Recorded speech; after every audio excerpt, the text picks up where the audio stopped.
Welcome to the Experience of the Soul podcast with Cynthia Alice Anderson, a weekly show helping you grow, prosper, and evolve.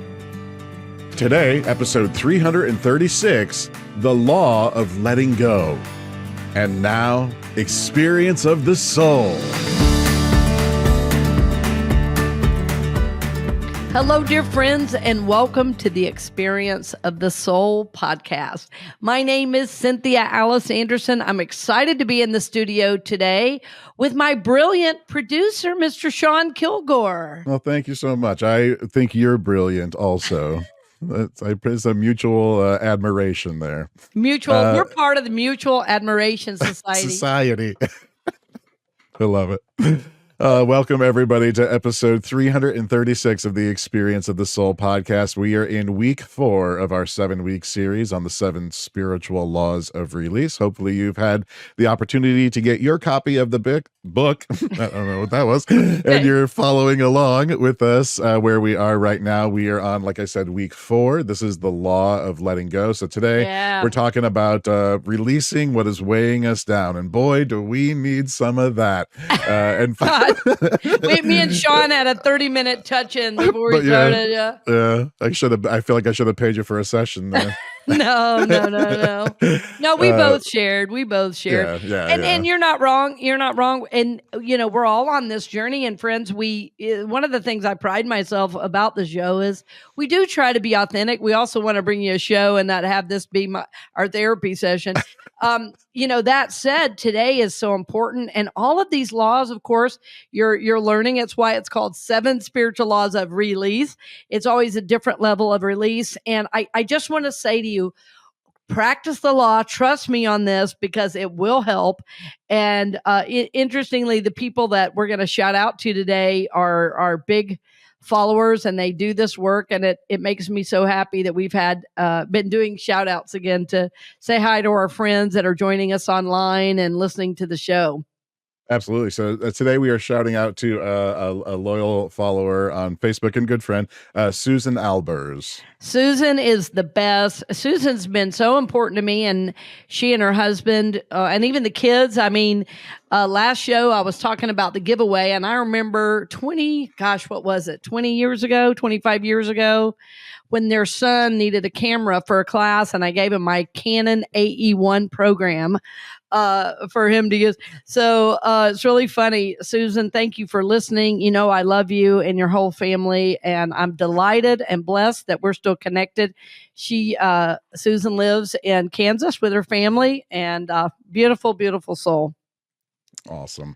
And I was very excited to see this when I was looking at last week's downloads, but Groveland, Florida, which is the neighboring town to where I am. But we had a couple of downloads in Groveland last week, which I thought was very cool. So shout out to Groveland, Florida. Hey, I can see I can see you from here. I can see you from my way. I can see Russia from my house. Remember that? Well, yes, exactly. Well, it's so funny because that great Mexican restaurant in Groveland. I've stopped in there many times and I've gotten to know people. I just wonder who it is listening from there. If you're listening again, let me know. But yeah, Groveland's a cool area and a real diverse area, a hardworking area. And I always feel really good going through there. It's got kind of one of those old Florida feels. And yeah, me too. That's one of the things I loved about driving out to Unity North Tampa. They would take me through Groveland, and yeah, such a great drive. And all of this, development that's happening in Claremont, you see it starting to make its way out there. But I know there's different mixed feelings on development. Sure, and all it's that, good but and bad. what's happening is, I love how they're holding on to the old charm, though. Like in some of the places in the downtown areas, they're not making these high rises. They're making it sort of look old and making it blend in. At least what's happening here. So. Well, and then there's that flower shop too. I can't remember the name of it. That's in that old gas station and stuff, or as we call that, a fill-in station. Fill-in station, yeah. When you're honoring the past while moving forward, I think that's a beautiful thing. Yeah. Wow, that's a perfect segue, Shawn. You didn't even mean to do that. I didn't. Sean is. It just Oh, came by right the way, out, Sean, just from hanging out with you. somebody quoted you for the first time in a class. Something spiritual you said. Yes. Oh, really? I'll get back to you later about what that was. But yeah, that's cool. I was like, look at that now. Sean's stepping up. Very nice. Oh, that's exciting. Yeah. Well, with that, you got quoted. Yeah, I'm gonna have to make a meme out of it. Start quoting yourself. And that is by me. Yeah. You know who said that? Me. No. With that, friends, let's go ahead and jump into this. So the law of letting go. Of course, we know this is not always easy. No matter how much we meditate, no matter how much we try to do the work. I mean, sometimes things come up and it makes it very, very difficult to let things go. But that's what we're here to talk about today. So welcome officially to episode 336, week 4 of our 7 spiritual laws of release, the law of letting go. Yeah. Friends, I got real deep as Shawn was talking about it, because I had remembered several of the stories in this chapter. And people who've known me for a long time, when they read this book, said, I love how I got to hear some of these stories in depth that I'd heard you touch on over the years. And this story is, or rather, this chapter has a number of stories.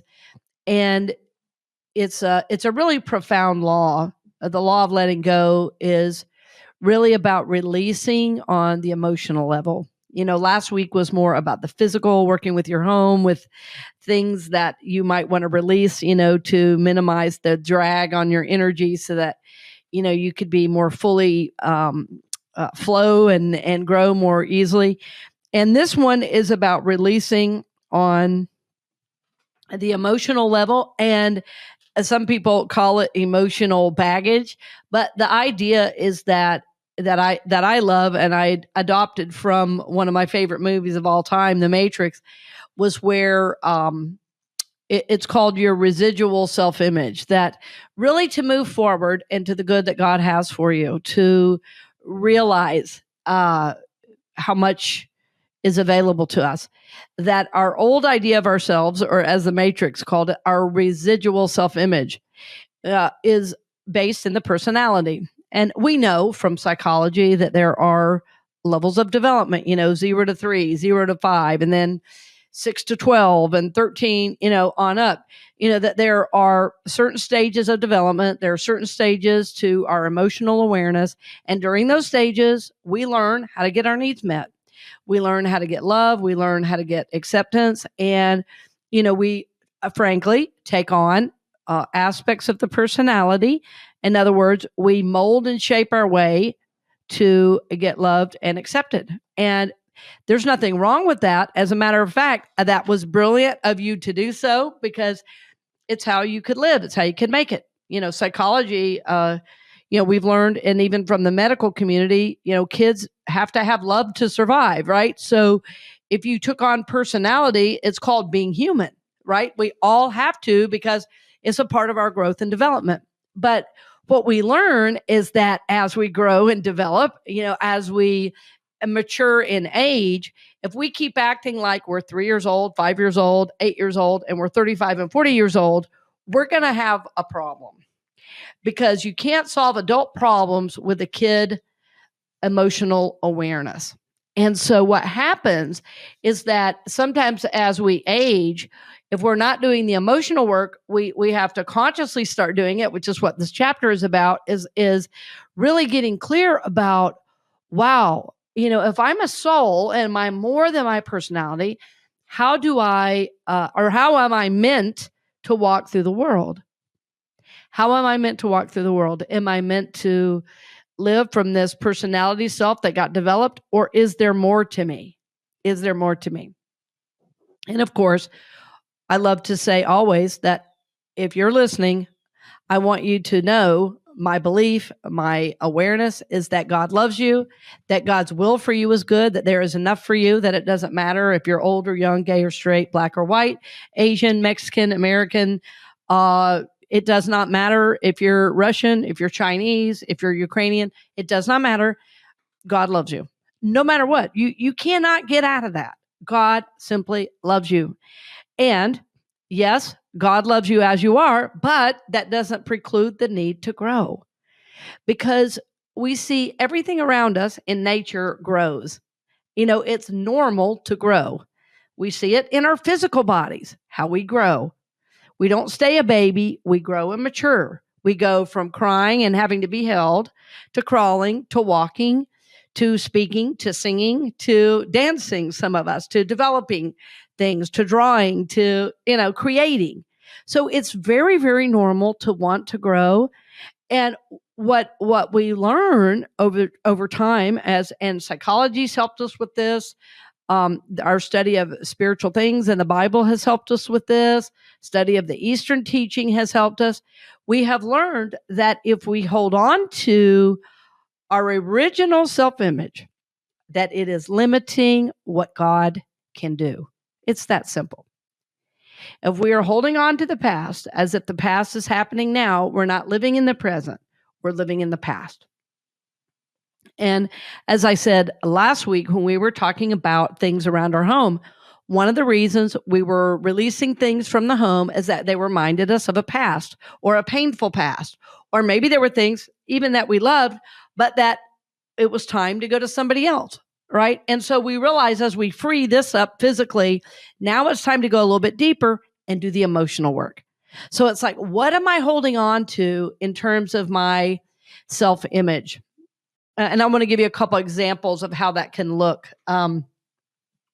Even though I've always loved God and I've always been in ministry of some sort, I did have a career as a musician.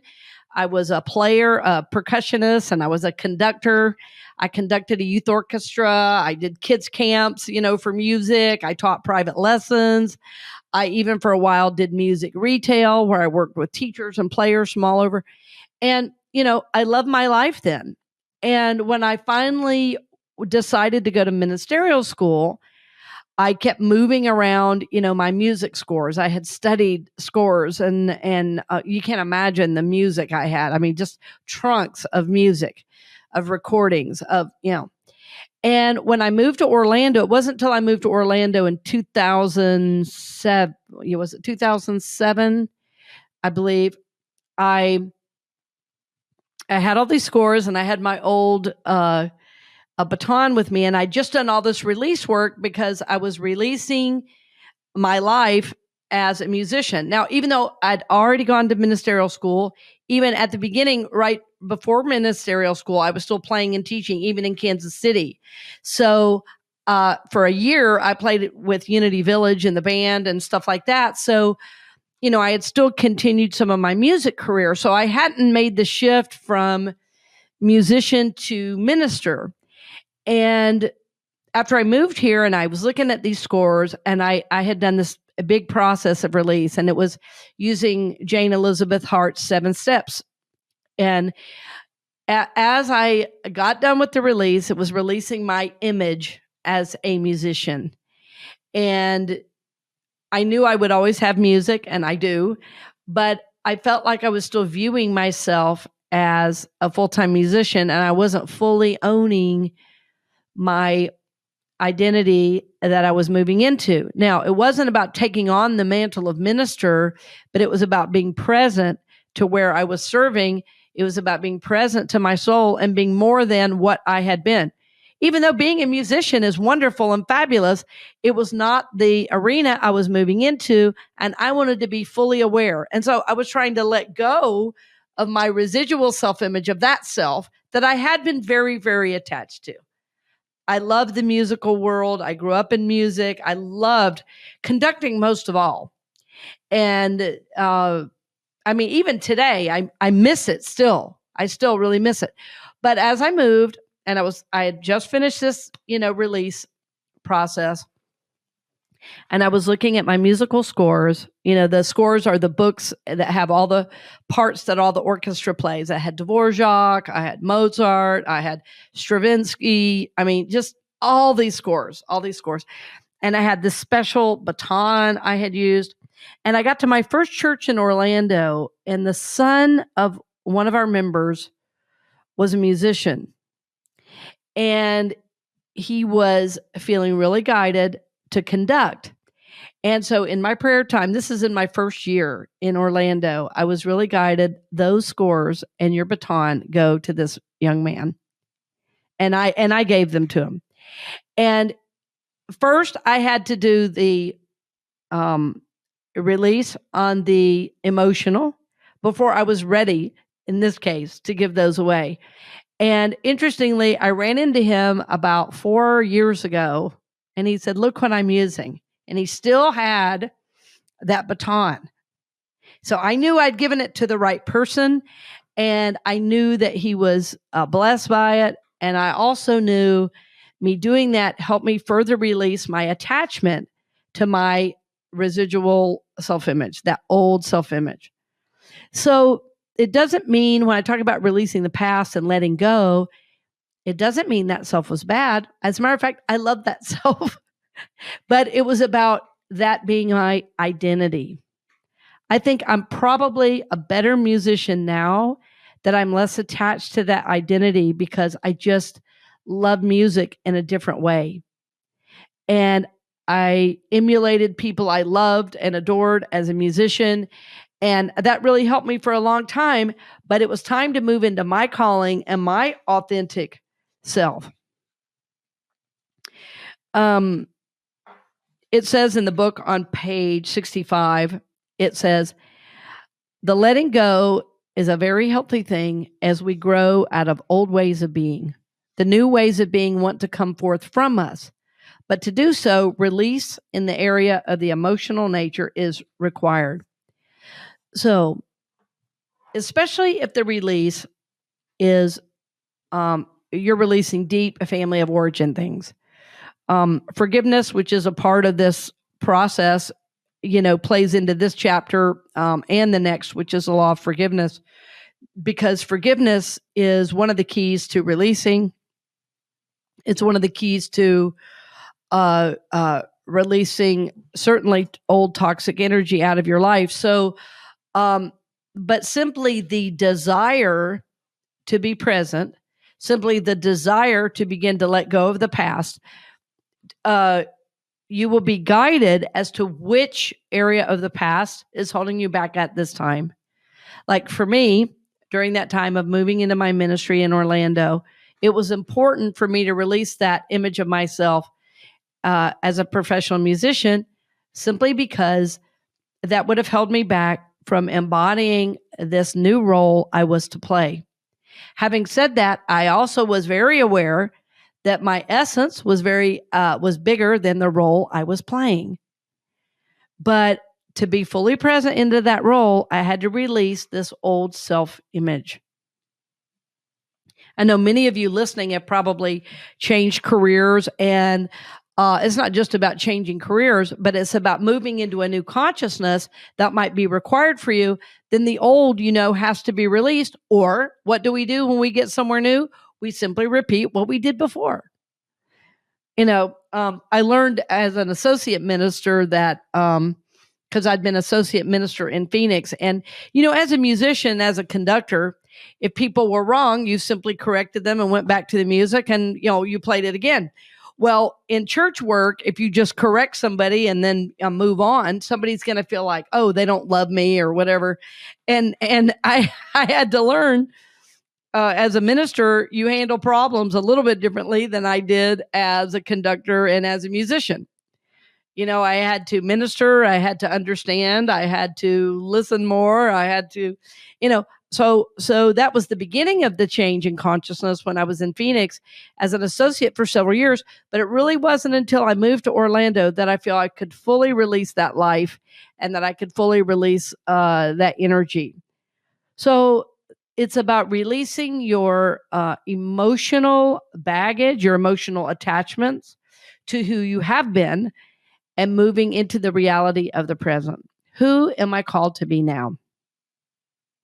And as you get clearer and clearer about this, the release of the past also becomes quite clear, because you can tell what is out of alignment with where I am now, where I believe I'm going, and the consciousness I'm holding on to. Yeah. What is holding me back? In the past, I've actually let many years ago, I actually hid parts of myself. So for me, this process of letting go has been sometimes letting go of personality traits. It has been attachment to roles. Sometimes it's allowing the real me just to come forth and not pretend I'm this or that. And boyfriends, that has been a journey into my own authenticity. It has been a journey of self-awareness, and it has taken at every juncture a release and a letting go of who I was, so that who I needed to be right now could come forward for me. So the piece I want to mention about your journey, and there's a whole section in this on the book called Personality in Your Family of Origin. It talks a lot about how that personality is created, but also that as a soul, I really, really believe this, that as a soul, you were really guided here for a very specific purpose. And I believe before we come into this life wave, that we have had the option to choose what lesson we will learn this life based on what happened last life. And I think that this choice includes the family we are born into. And even when those family of origin situations are very, very difficult, what I know is that there was some soul choice played in it, and that as we grow and evolve, even though many of those players were difficult, they actually are the kind of pressure points that help us grow past what we move into. And so if your childhood was very, very good, that's wonderful. That's what you needed this lifetime. If your childhood was very, very difficult, that's what you needed this lifetime to grow the next level. That said, I would never be happy or glad for anybody having a tough situation, nor would I minimize it. There are things in my childhood I would not want anyone to ever experience. There was also a lot of love in my childhood. So like most of us, there was a lot of different things going on at one time. Some of us were neglected. Some of us were abused. I would not want that for any of us. And yet, as a result, what has happened? We've grown, we've evolved, we've expanded who we are. We have moved past it. So part of the spiritual journey is being able to see, honor, acknowledge, and even rise above where we have come from. Part of the letting go is doing just that. It is letting go of the attitudes, the beliefs that have guided our journey. So sometimes it's going to take therapeutic work, might take spiritual counseling with someone like me, although my schedule is full right now, but it might be that type of counseling. It might be that you need to do a process of release and forgiveness to help you forgive those parts so that you can let them go. See, when wrong has been done and a hurt is created, we hold on to that hurt and we get mad and we get angry and we want to just, and that feeling, that need to, is a holding on. It is an emotional reality, and it is not an openness to heal, right? It's like we're holding on to the hurt and we hang on to the anger. And so what we're seeking to do is see, why is that anger there? Look under it, open it up, release the anger so that we can move forward. And this is my hope. This is my goal for my life. This is my hope for you in your life, that as you see things from the past, you decide and say, I am ready to let go of this fear. I am ready to let go of this anger. I want to move into the good God has for me, and I am willing to let go. I am willing to let go. Were you going to say something there, Shawn? I did. I just wanted to let our listeners know that you've mentioned a couple of things, and I wanted to just make sure everyone is aware. In the show notes, you will find a link to an episode that we did, a whole episode that we did on the residual self-image. So that link will be in the show notes, as well as something else that you mentioned that I thought probably is going to be a good companion book or complementary text is the Jane Elizabeth book, 7 Steps for Successful Life Transitions. Is that, Right. Yeah, it's actually a free process you can get on our website. Yep, so I'm gonna have that link in the show notes as well. So excellent. Thank you for popping in and saying that, because I actually meant to say one of those things. So. That's cool. That's why you make the big bucks. And so big bucks. So that's right, Shawn. And those are all great resources. And I want to, know about them and use them. I talk about Jane Elizabeth stuff so much. I mean, I know her personally, and I worked with her closely for years, and we're still connected. She's 91 or 2 years old. Anyway, so we're still connected, and she's still ministering and supporting individuals, believe it or not. But it's important. I this next piece I'm going to mention harkens back to another mentor of mine, Sharon Poindexter, who said, the idea as we grow is to seek to live beyond our story. I seek to live beyond my story. And that means that rather than telling everybody what happened to me, we want to simply move into who we are now.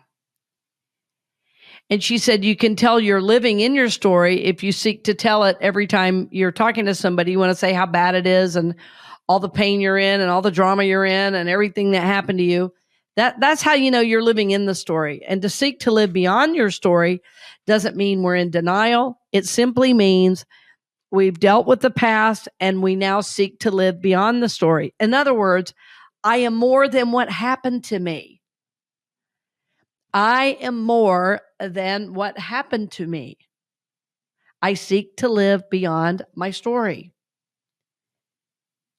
I am more than what happened to me. I seek to live beyond my story. And so, as you grow, as you evolve, you're going to see parts of your story that you used to think about all the time. They're so far back there, they kind of exist like as a vague memory. When before they were right here up front, you always wanted to look at it and get in it and talk about it and process it. The more you heal and the more you let go, the more it's way in the rear view, way back there. And that's very, very freeing. Very freeing. So the law of letting go is about releasing the past and moving into the present moment, and the good God has for you in this moment. To do that, release on the emotional level, release of the old self-image is necessary. I also want to mention that at the end of this chapter, I talk a little bit about how to let go of someone when they're going to make their passing, because letting go at that time in life is so hard. I wanted to mention it because there's not a lot of places in our culture that we talk about it anymore. And I simply want you to be aware that it's there and could support your journey if you're dealing with a loved one who is ill, a loved one who is trying to make their transition from this life into the next and to make their passing, to die and let go. Often the souls that are here around them are very, very important and critical in that process. So I want you to simply know that there is a resource for you. And I don't know why I'm feeling so guided to say it, but even in the book, I mentioned there's 3 statements everyone wants to hear before they pass. I know this from experience. I know this from working with the dying when I was a chaplain in the hospital. I know it from working with hospice nurses and doctors over the years that have taught me so much. I've learned it from hospice volunteers and chaplains. And it's 3 phrases, and it's so simple. If someone is trying to let go of this life into the next, it's I love you, I forgive you, and it's okay to go. I love you, I forgive you, and it's okay to go. So friends, this letting go is a powerful, powerful process.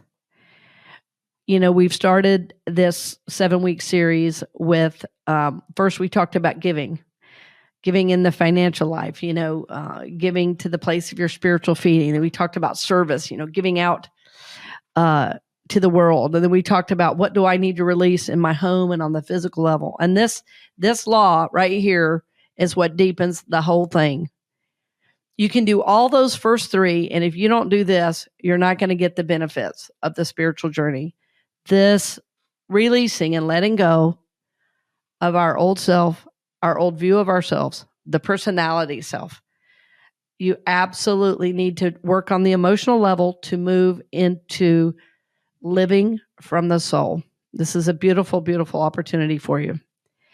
And then finally, if there's someone in your life who is trying to let go on this deep level from one life into the next, even a pet that you are trying to release, believe it or not, friends, use this language. Let them know it's okay to go, because your permission will help their soul pass and transition.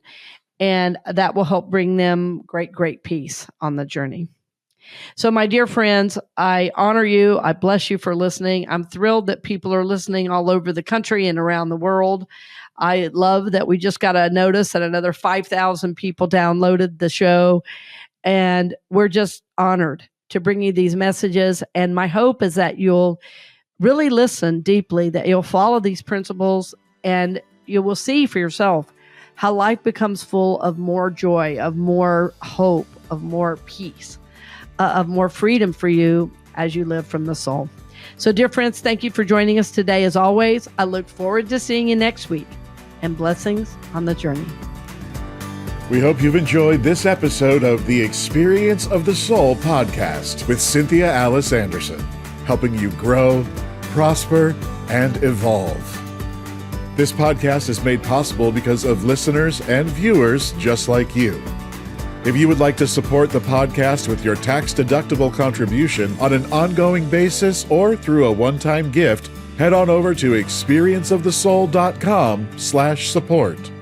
The Experience of the Soul podcast is copyright 2024 Cynthia Alice Anderson, all rights reserved, and is produced by Shawn Kilgore.